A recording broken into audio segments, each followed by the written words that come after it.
Salutacions, saludos, benvinguts, bienvenidos al Sabiens. Les habla su amigo Ferran Prat. Ya estoy aquí emocionado, porque tenemos un gran analista, escritor, investigador,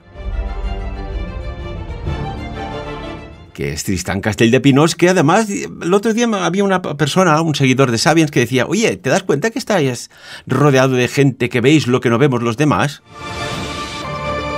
Y en ese momento me quité las gafas de sol. Ahora sí, saludamos al profesor Tristán Castelldepinós. Profesor, bienvenido, ¿cómo estás? Pues muy bien, intentando ver lo que no ven los demás. Y no es precisamente por las gafas de sol, sino porque de alguna forma la conciencia acumulada a través de las meditaciones, de los contactos con mis guías espirituales, los viajes que hemos realizado Olga y yo a lugares siempre muy iniciáticos y a veces con trabajos para realizar in situ, pues van abriendo conciencia, y claro, poco a poco ves lo que no ven los demás. Y yo creo que Sabiens justamente es una de las ventanas desde la cual podemos aleccionar o ayudar a que todos nuestros seguidores y oyentes también creen su propia área de conciencia cada vez más amplificada. Tristán, hace pocos días hablábamos de un tema que es fascinante, lo que hace referencia y se mueve todo alrededor del tiempo, del espacio-tiempo concretamente. Hablábamos del cronovisor. ¿Te parece que reenganchemos, la cantidad de temas y partículas subatómicas relacionadas con el cronovisor? Sí, hay una cosa sí que es importantísimo, porque es que esto nos llevará al momento que estamos viviendo ahora, en el cual el uso de las ventanas del tiempo es lo que está produciendo todas estas acciones que desde un punto de vista racional no comprendemos. No entendemos por qué no se termina la guerra, o por qué hay acciones que dices, estos tíos están absolutamente locos, tanto unos como otros, y no se sabe dónde vamos a terminar. De pronto hay una llega y para. Aquello que dices, no lo podemos entender. Y es porque creo que ellos conocen o tienen el sistema de actuar sobre el espacio-tiempo. De esto hablaremos un poco más adelante, porque me gustaría, empezamos a construir un puente, y nunca mejor dicho, porque hablamos de Venecia, que son un montón de islas unidas por un montón de puentes. Empezamos a construir un puente desde Venecia, que seguramente fue el lugar donde se construyó la primera máquina, que podía influir o podía de alguna forma comprimir o desambiguar el espacio-tiempo. Y entonces habíamos hablado del famoso, la famosa reliquia, el primer computador mecánico supuestamente atribuido a Arquímedes, que se encontró delante de la isla sumergido delante de la isla de Anticitera. Y claro, es que el otro día nos pasamos por alto decir que Arquímedes fue el mayor inventor matemático e ingeniero de su tiempo, y probablemente uno de los hombres más importantes en ese campo en toda la historia de la humanidad. Es decir, que si este señor fue capaz de crear ese artilugio tan avanzado, seguramente debió llegar mucho más allá, o sus discípulos debieron seguir y alcanzaron otro tipo de adelantos para su tiempo, ¿no? Y por lo tanto nos encontramos ante la posibilidad. Arquímedes vivía en Siracusa, en el sur de Italia, y murió también en Siracusa, y la península itálica, de alguna forma, a pesar de ser de origen griego, recibió, el regalo del destino de tener entre muchos otros creadores, entre los cuales Leonardo, Miguel Ángel, Enrico Fermi, etcétera, es tener esta perla desde la ciencia, nacida en esa tierra del sur de Italia, de la cual también procede mi familia materna, ¿no? Entonces, ¿qué pasa ahí, no? O sea, habíamos hablado de esto, que Venecia tenía ese clima tan extraño, que podía haber quizás algún tipo de artilugio escondido en alguna parte. Estoy absolutamente convencido de ello, y vamos a avanzar en este sentido intentando llegar a una conclusión, y que había algo, un aura en esa ciudad, aparte de lo especial que es y aparte de todo recordar que Venecia es una ciudad flotante, es decir, que todos esos edificios que pesan toneladas de piedra se soportan sobre pilares de pinos traídos de las Dolomitas que están clavados en el fondo. En realidad es un palafito en una gran parte y otras partes que se apoyan sobre un suelo más granítico como el que se conoce como dorso duro, ¿no? Entonces, ¿qué es lo que pasa aquí? ¿Qué hay algo? ¿Por qué? ¿Me entiendes? En esta zona.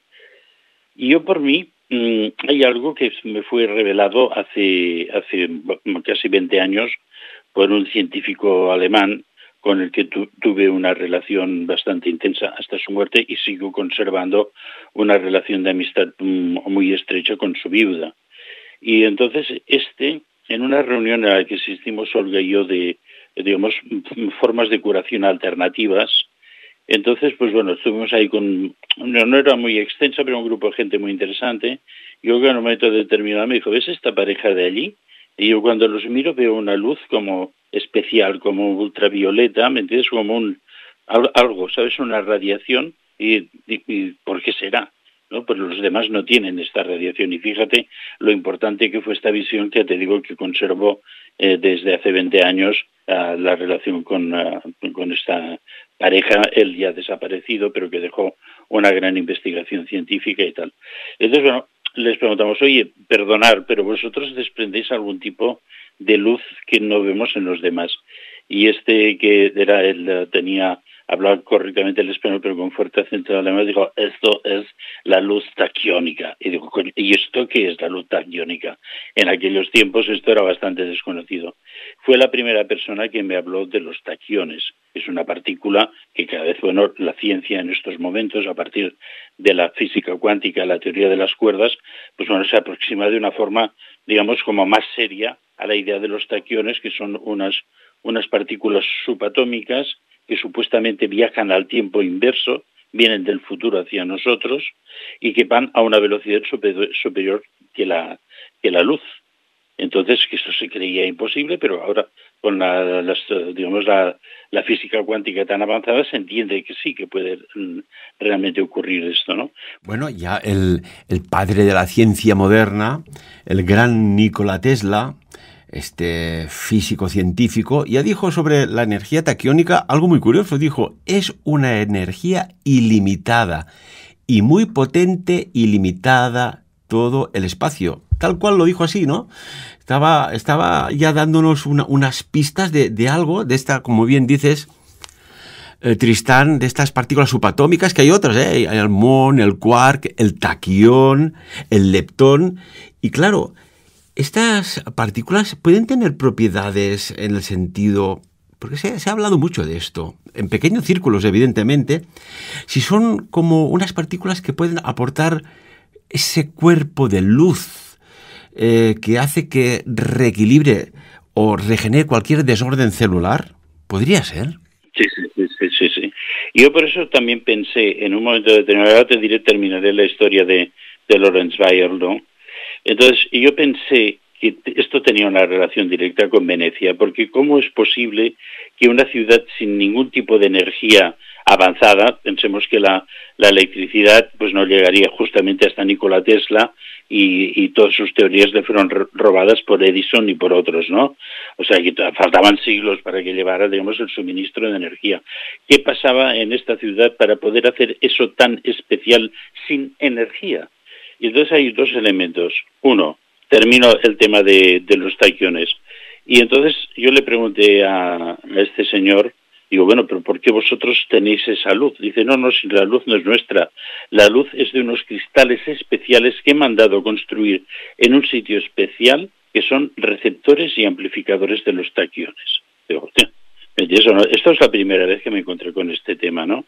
Él, además, después fue un hombre que hizo un sistema de curación basado en los silicios y que realizó curaciones espectaculares de cánceres muy avanzados, ¿no?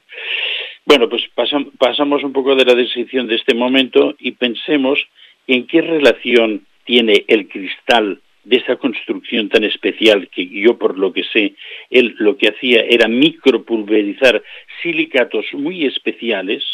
O sea, no era que le decía, no, hemos pulverizado cuarzo o amatista. No, no, había una ciencia detrás de todo esto. Y después los hacía fundir, porque lo que me enseñó él eran, claro, como unas perlas de cristal, o sea, unas bolitas de cristal.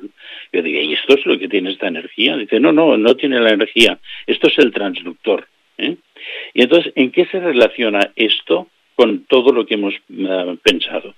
Primero, un aporte de una energía ilimitada, ¿entiendes? Una energía desde el punto cero a una ciudad que tenía unos sistemas de alguna forma ya arquimédicos, por decirlo de alguna forma, por definir el origen de todos los inventos de Arquímedes, ¿no? Y que entonces todo esto se activaba con una energía ilimitada. Entonces era el taquión. ¿Cómo se conservaba? ¿Cómo se conseguía el taquión? Bueno, hay algo muy importante. Hablamos de la orden Burcintoro, porque claro, todo esto había un sistema de control esotérico a través del poder. Esa orden Burcintoro en un principio se llamó Causa Nostra. Curiosamente, inmediatamente nos hace pensar en la Cosa Nostra siciliana, pero de alguna forma tiene algún cierto tipo de analogía.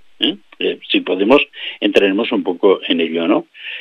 Entonces, ¿qué es lo que ocurre? En 1500 y poco, el Dux de Venecia crea esta orden esotérica secreta para conservar los principios de la ciencia que no han de ser accesibles a ninguna otra parte del mundo.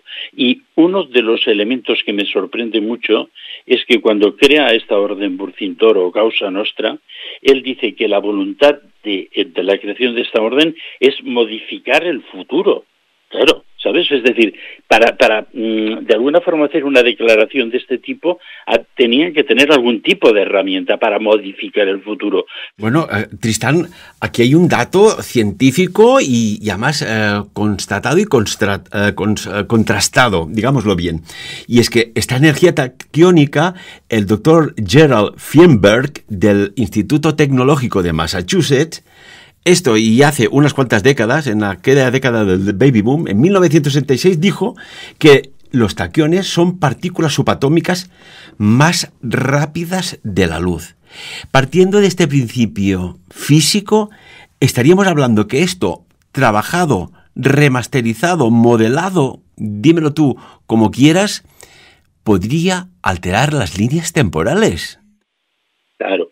Pero para eso necesitamos un elemento de atracción y modelación de esa energía, porque esa energía existe y viaja por el cosmos y, repito, viene del futuro hacia nosotros. Pero si no somos capaces de alguna forma de comprenderla y almacenarla o conducirla de alguna forma, bueno, nos pasa de largo. Entonces, ¿qué es lo que hay aquí? Entonces, esta gente, algo que me llamó mucho la atención es, después de conocer el secreto de los cristales que me reveló este científico, cuando conocemos, ya comentamos en el programa anterior que vamos mucho a Venecia, hemos intentado investigar todo lo que hemos podido, y claro, vamos a la isla de Murano, donde se hace el vidrio más perfecto, y que es un vidrio alquímico, como el vidrio o el cristal de las catedrales, y que durante mucho tiempo, y creo que hasta hoy día, está sometido a secreto máximo la fórmula de unión de las arenas y de los silicatos para conseguir las propiedades del vidrio que tiene. Y aquí es donde yo creo que este tipo de material, en su tiempo, ya fue construido con un cierto tipo de avance de conciencia y ya fue el primer receptor de esta luz que viaja por el espacio-tiempo. Hay otro tema que me llama mucho la atención, es que cuando se crea esta orden por el Dux Leonardo Loredan, es muy curioso porque si a Loredan le cambias un poco el orden de las letras, el Dux se hubiera llamado Leonardo Leonard. O sea que esto también son guiños, ¿me entiendes?, de la magia secreta, ¿no? Pues entonces cuando él crea esto más adelante se le une una persona que es Giulietta Montefeltro, que es la primera persona a la que se le reconoce que de alguna forma ha tenido apariciones secuenciales en el tiempo. Es decir, que fue en un momento determinado transformada en un ser digamos, transdimensional, llámale si tú quieres, inmortal. Esta mujer primeramente había pertenecido a una orden muy secreta, que era la Orden de la Estrella, referida a Venus, y ya venía, digamos, con unos conocimientos especiales que al unirse con la causa nostra, entonces generó, digamos, un avance científico, pero relacionado con la inmortalidad. Que esto es, hay un estudio muy interesante sobre esta mujer, porque hay una serie de datos en los cuales, bueno, de pronto, digamos, hay un ser que se rejuvenece y va reapareciendo en la historia de Venecia, y que todos al final acaban por decir que es Giulietta Montefeltro, que es una especie de Saint Germain de su tiempo en femenino. Ya tocaba que las mujeres tuvieran algo tan especial, ¿no? Entonces esto es por una parte muy importante. Y después hay algo más importante todavía. Venecia es la ciudad de los canales.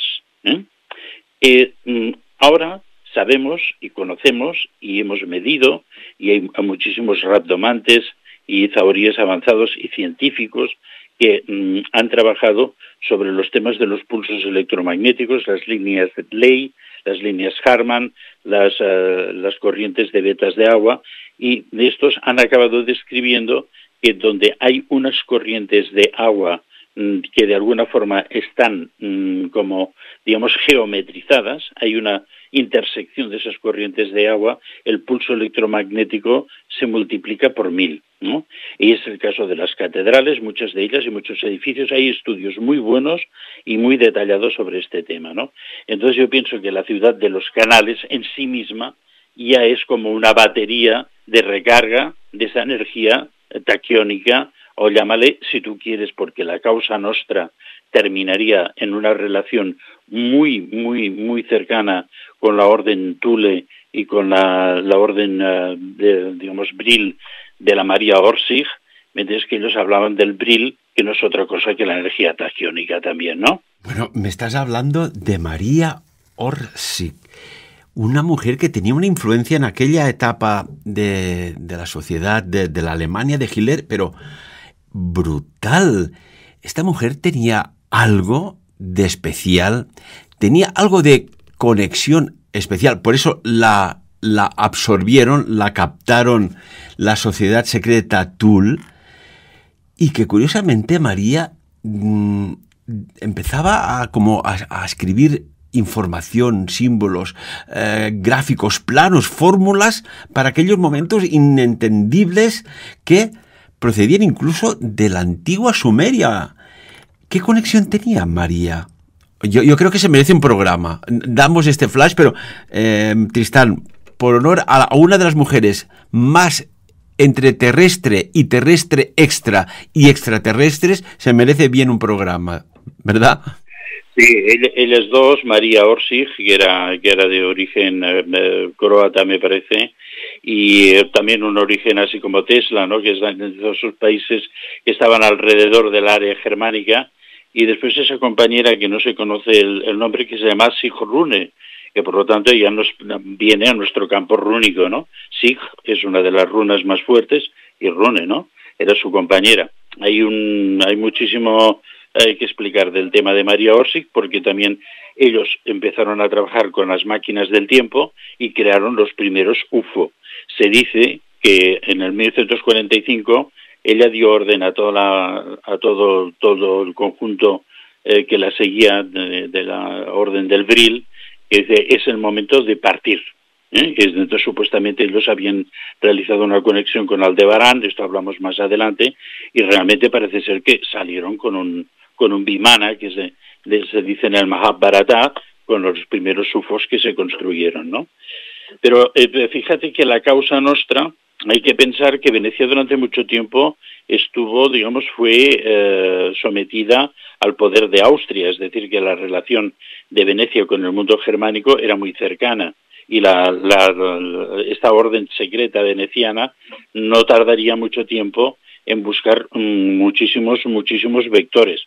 Uno de otros vectores fue el vector económico, y todo ese conjunto que ahora se le ha dado a llamar como la aristocracia negra veneciana, que además, bueno, realmente era la gente que vio y aprendió de los judíos házaros el tema de del prestamismo y de la usura, y que esto al final, cuando Venecia era una capital comercial tremenda, pero a partir del descubrimiento de América, Holanda y toda la zona de Calais, Londres, Amberes, Bruselas se convirtieron en nuevas metrópolis comerciales, y entonces este concepto bancario de la mafia házara, o vamos a llamarle de los házaros que se habían aliado con los venecianos, acabaron saliendo para atravesar Europa e instalarse en las costas del Atlántico, y ahora mismo Wall Street no deja de ser, digamos, una consecuencia de todo esto. Es decir, que estamos en un lugar en el que ese origen del futuro que la sociedad, esta causa nostra, se había planteado como objetivo conseguir, creo que estamos en un momento en el que podríamos describir escenarios que estarían cumpliendo un poco esta voluntad. Y aparte de todo, quiero dar una nota muy simpática, que es que algunos han relacionado el signo del dólar, que es una S, una serpiente, una snake, ¿no?, con el diseño del Gran Canal, es el Gran Canal de Venecia, desde la Piazzale España hasta la salida a mar abierto, es una serpiente. Y entonces esa S luego es atravesada por dos rayas paralelas, que quiere decir canal, ¿eh? Es decir, que todo tiene el origen de esa moneda, digamos, y de esa voluntad tiene origen en esas empresas que estaban en el Gran Canal de Venecia, ¿no? Hay un detalle.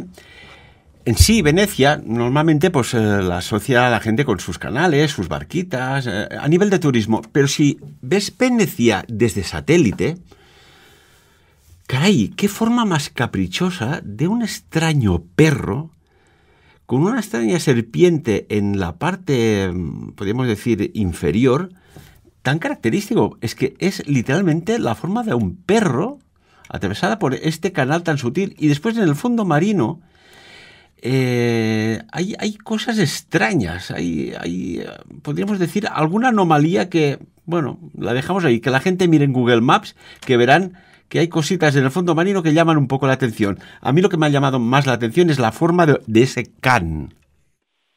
Sí. Bueno, can, de alguna forma, también es el origen de la palabra canal también, ¿eh? O sea que es muy curioso. O sea que ahí tenemos alguna asociación un poquitín fonética, pero que puede tener una cierta relación. Pero ¿qué pasa con esto? O sea, tenemos una forma de atracción de los taquiones, de esa energía que definió también Nikola Tesla como una energía universal, que a través de los cristales y a través de una formulación de canales de agua que de alguna forma son el gran atractor, ¿eh? Hay otra clave que me parece muy interesante, que me sorprendió mucho la primera vez que visité la Basílica de San Marcos. En la cúpula hay un pantocrátor, pero el pantocrátor no está en una mandorla ni está, digamos, con sus discípulos alrededor. No, el pantocrátor viaja en el espacio-tiempo sobre un arco iris. Y ahí seguramente nos están explicando que hay una clave secreta en eso, ¿eh? Lo tenemos a la vista y no lo sabemos entender. Y seguro, ¿me entiendes?, que ahí está la clave, la naturaleza de la luz. Y eso es lo que hace de que Venecia haya sido siempre tan especial y un receptor de una energía superior. Bueno, si me permites, Tristán, es que claro, me hace recordar cosas. Yo recuerdo en la clase de historia, en primero BUP, si no recuerdo mal, creo que fue en primero BUP, que cuando ya pues se mostraba el pantocrato y tal, yo le pregunté al profesor, oiga, estos dos símbolos que tiene a derecha e izquierda, a la altura de la mano, más o menos, vaya, ¿qué símbolos eran?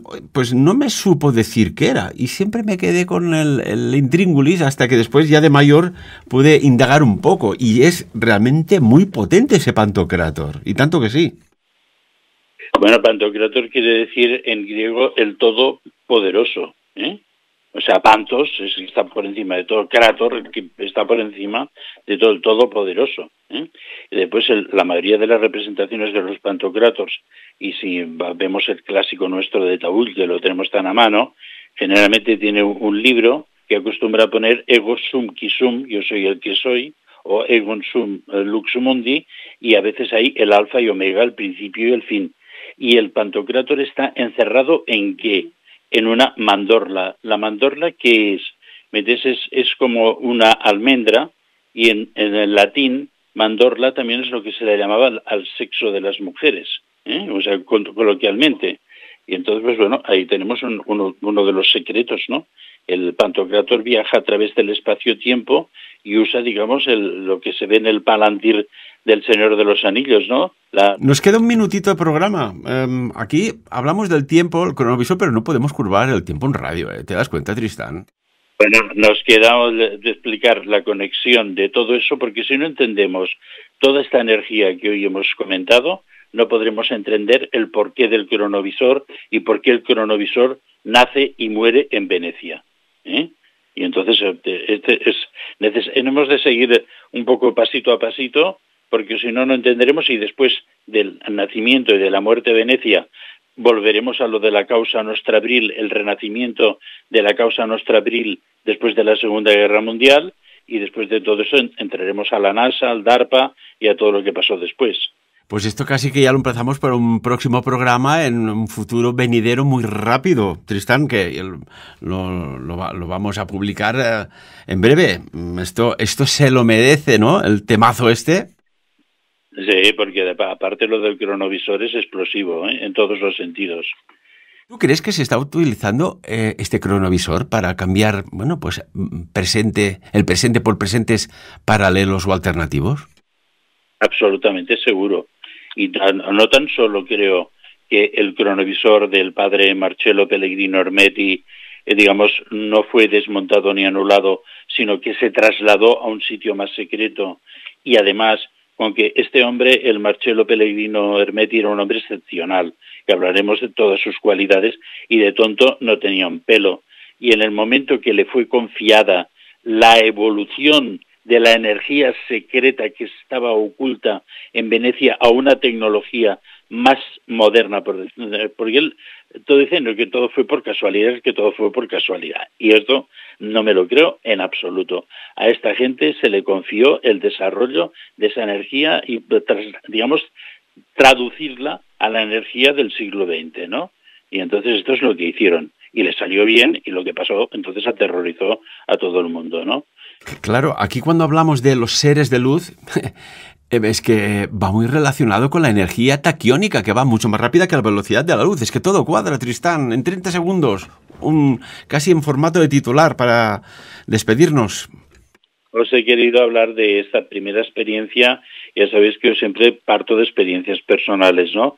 Esta primera experiencia con la energía taquiónica tuvimos Olga y yo hace muchísimos años, y cómo ha ido evolucionando nuestra percepción, ya que no investigación, porque no somos físicos ni científicos, pero nuestra percepción del tema y nuestra traducción a la excepcionalidad de las cosas que pasan en sitios que si no se podrían entender. Y este es el caso de Venecia. Y aprovecho para los que no hayan pensado dónde ir a pasar unos días de verano, que van a Venecia, se morirán de calor, pero el sitio sigue siendo espectacular. Y tanto que sí. Tristán Castell de Pinós, como siempre, un placer tenerte con nosotros y que nos aportes este gran conocimiento de la sabiduría oculta, desconocida o, vamos a decirlo, perdida. Hasta que te escuchamos y te oímos y te sentimos. Muchísimas gracias.